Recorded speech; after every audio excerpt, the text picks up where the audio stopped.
สุขใจเหลือเกินเพิ่งน้องเมินอายยิ่งหักน้องขึ้นไป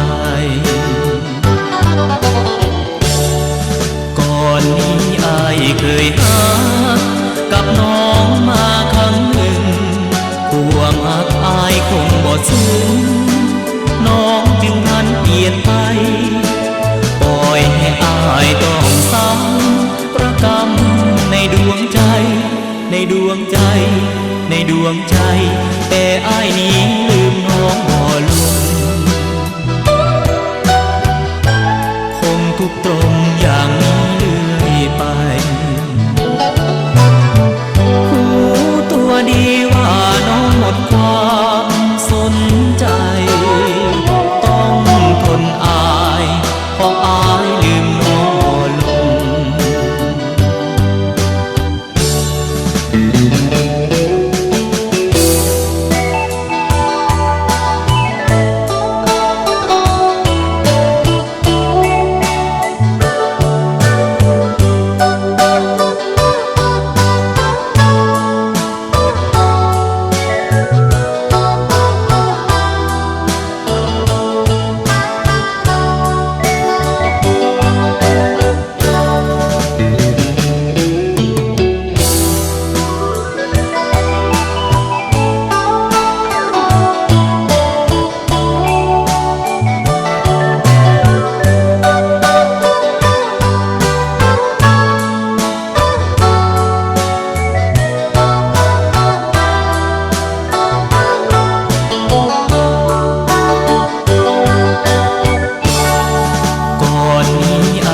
เคยหั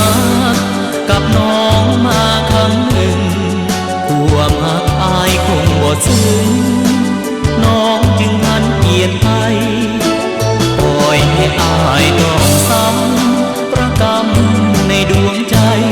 ในดวงใจในดวงใจแต่อายนี้ลืมน้องบ่ลงคงทุกตรงอย่างนี้เรื่อยไปดีว่าน้องหมดความสนใจ